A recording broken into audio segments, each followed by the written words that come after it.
मुझे प्रधानमंत्री नरेंद्र मोदी से प्यार है, पीएम मोदी महान है। ये शब्द हैं अमेरिका के राष्ट्रपति डोनाल्ड ट्रंप के, जो उन्होंने हमारे देश दिल्ली में कहे। जी हां, डोनाल्ड ट्रंप दिल्ली नहीं आए हैं। अमेरिका की आजादी के 250 साल पूरे होने पर 24 मई को दिल्ली के भारत मंडपम में कार्यक्रम रखा गया था। मार्को रूबियो, सर्जियो गोर समेत तमाम अमेरिकी डिप्लोमेट्स उसमें शामिल हुए और तभी ट्रंप ने सर्जियो गोर को फोन पर कहा, उन्होंने स्पीकर पर कहा कि I love prime minister Modi, Modi महान है, मैं उनका बहुत बड़ा फैन हूं। ट्रंप ने भारत अमेरिका के रिश्तों पर भी कहा कि हम कभी भारत से इतने करीब नहीं रहे जितने अब हैं। भारत के लोग मुझ पर और मेरे देश पर 100% भरोसा कर सकते हैं। अगर भारत को कभी मदद की जरूरत पड़ी तो उन्हें पता है कि कॉल कहां करना है। अमेरिकी विदेश मंत्री मार्को रूबियो इन दिनों दिल्ली में है और इसी बीच प्रधानमंत्री नरेंद्र मोदी को व्हाइट हाउस का निमंत्रण भी मिला है with the message I love India. Trump के ये बदले सुर किसी बड़े बदलाव की ओर इशारा कर रहे हैं। पिछले कुछ महीनों से भारत अमेरिका के रिश्तों में खटास थी, फिर ये गर्मजोशी अचानक से क्यों? ट्रंप का ये प्यार असली है या फिर डैमेज कंट्रोल? आइए समझते हैं। नमस्कार, मेरा नाम है हार्दिक दवे। जनवरी 2025 में ट्रंप दोबारा राष्ट्रपति बने और अगले ही महीने पीएम मोदी उनसे मिलने के लिए वॉशिंगटन पहुंचे। माहौल गर्मजोशी भरा था, लेकिन इसके बाद दो बड़ी चीजें होती हैं जिसने अमेरिका इंडिया के रिश्तों में दरार डाल दी। पहला, ट्रंप ने शुरुआत में भारत पर 25% रेसिप्रोकल टैरिफ लगाया और उसके बाद रूस से तेल खरीदने की सजा के तौर पर 25% पेनल्टी टैरिफ, यानी भारत पर कुल अमेरिकी टैरिफ 50% तक बढ़ गया। दुनिया के सिर्फ दो देश ऐसे थे जिन पर इतना टैरिफ लगा था, एक तो भारत था, दूसरा ब्राजील। दूसरा, भारत के दुश्मन पाकिस्तान से ट्रंप की अप्रत्याशित नजदीकियां बढ़ने लगी।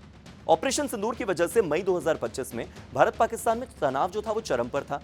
ट्रंप ने दोनों देशों में सीज फायर कराने का श्रेय लिया, क्रेडिट लिया। पाकिस्तानी पीएम शहबाज शरीफ ने इसके लिए ट्रंप को नोबेल प्राइज देने की सिफारिश कर दी और दूसरी तरफ भारत ने ट्रंप की मध्यस्थता की बात मानने से इनकार कर दिया। ऐसा कहा जाता है कि ट्रंप इससे काफी खफा हुए थे और इसके अलावा भी अमेरिका में अवैध तरीके से रह रहे भारतीय नागरिकों को ट्रंप प्रशासन ने हाथों में हथकड़ी और पैरों में बेड़ियां डालकर दिल्ली भेजा था। ये तस्वीरें भारत में एक बहुत बड़ा मुद्दा बनी थी।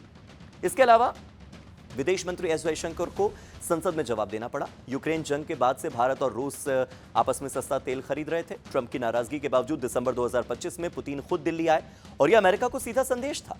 मई 2026 में ट्रंप ने चीन का दौरा किया और शी जिनपिंग के साथ मुलाकात को G2 यानी कि दुनिया की दो सबसे बड़ी ताकतों की बैठक बता दिया। अमेरिकी राष्ट्रपति आमतौर पर इससे पहले चीन को काउंटर करने के लिए भारत को हमें साथ रखते थे, लेकिन ट्रंप ने इसका उल्टा किया। फिर जनवरी 2026 में हुए एक सर्वे के मुताबिक 54% भारतीय मानते हैं कि डोनाल्ड ट्रंप के दूसरी बार सरकार में आने के बाद भारत और अमेरिका के बीच में रिश्ते कमजोर हुए हैं। मगर सवाल यह कि क्या भारत से रिश्ते सुधारने में ट्रंप जुट गए हैं, कोशिश कर रहे हैं? क्योंकि जनवरी 2026 में ही ट्रंप ने अपने खास सर्जियो गोर को भारत में अमेरिका का राजदूत बनाया। इसके बाद रिश्तों में थोड़ी नरमी आनी शुरू हुई। फरवरी में ट्रेड डील पर सहमति बनी। अमेरिका के न्योते पर भारत ने पैक्स सिलिका ज्वाइन किया। पैक्स सिलिका दरअसल एक ऑर्गेनाइजेशन, एक संगठन है जिसका मकसद कंप्यूटर चिप्स और आर्टिफिशियल इंटेलिजेंस की सप्लाई चेन को सुरक्षित बनाए रखना है। इसमें अब इंडिया भी है। मार्को रूबियो 26 मई को होने वाले क्वाड विदेश मंत्रियों की बैठक में शामिल होने के लिए भारत भी आ गए। इसके बाद उन्होंने पीएम मोदी, एनएसएलजी डोवल, विदेश मंत्री एस जयशंकर सभी से मुलाकात कर ही ली है। और रूबियो की यात्रा नियमित राजनयिक यात्रा से थोड़ी अलग है, बढ़कर है। ये दिखाती है कि अमेरिका रिश्ते सुधारने की नई सिरे से कोशिश कर रहा है। अब फरवरी 2025 के अमेरिका दौरे के बाद ट्रंप और मोदी की मुलाकात अब तक तो हुई नहीं है। मार्को रूबियो ने प्रधानमंत्री मोदी को व्हाइट हाउस आने का न्योता दे दिया है। हालांकि जून में फ्रांस में होने वाले G7 समिट में ट्रंप और मोदी मिल सकते हैं। अमेरिकी मीडिया का कहना है कि भारत आए मार्को रूबियो डैमेज कंट्रोल के मिशन पर आए हुए हैं। रूबियो ने पाकिस्तान की ओर से भारत के खिलाफ होने वाली आतंकी गतिविधियों की बात मानी और इस पर विरोध जताया कि हां, भारत में आतंकी गतिविधियां हो रही हैं, उसके लिए पाकिस्तान रिस्पॉन्सिबल है। रूबियो ने कहा कि पाकिस्तान के मध्यस्थ बनने पर भारत ने कोई आपत्ति नहीं जताई। इससे भारत की कूटनीतिक मैच्योरिटी का पता चलता है कि भारत कितना परिपक्व देश है। एक्सपर्ट्स मानते हैं कि इस वक्त 4 वजहों से अमेरिका को भारत की सख्त जरूरत है। पहली, भारत के साथ ट्रेड डील को अंजाम तक पहुंचाना है। दूसरी, भारत को तेल बेचकर अमेरिका को पैसा कमाना है। तीसरी, भारत के जरिए चीन का काउंटर तैयार करना है और चौथी, अमेरिकी हथियारों को बेचकर अमेरिका को कमाई करनी है, रक्षा साझेदारी बढ़ानी है। भारत के पास विकल्प कम है, लेकिन फिर भी वो अमेरिका पर आंख मूंदकर भरोसा इस बार नहीं कर रहा।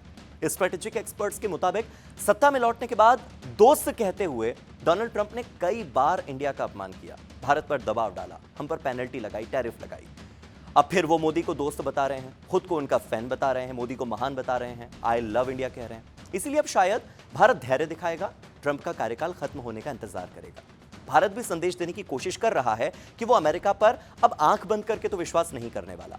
मार्को रूबियो के साथ जॉइंट प्रेस कॉन्फ्रेंस में हमारे जो विदेश मंत्री हैं एस जयशंकर, वो अमेरिका से तेल खरीदने के बारे में जब उनसे सवाल पूछा गया तो उन्होंने साफ कर दिया कि भारत ईंधन सप्लाई बनाए रखने के लिए अमेरिका के अलावा जो बाकी दूसरे देश हैं उनसे ईंधन खरीदेगा, तेल खरीदेगा। जब मार्को रूबियो भारत आए तो जयशंकर उनका स्वागत करने भी नहीं पहुंचे थे। रूबियो की यात्रा के तीनों पड़ावों, कोलकाता, फिर दिल्ली और फिर आगरा में सरकार के किसी मंत्री या फिर विदेश मंत्रालय के कोई सीनियर अधिकारी ने उनका स्वागत भी नहीं किया। वजह साफ है कि भारत को यह पता है कि मार्को रूबियो सिर्फ एक यात्रा करने तो आए नहीं है और महज एक यात्रा से काम चलेगा भी नहीं। दोनों देशों को अपने रिश्तों को फिर से अगर सुधारना है तो कोशिशें लगातार करनी होंगी और इस बार कोशिश मार्को रूबियो नहीं, डोनाल्ड ट्रंप को करनी होगी।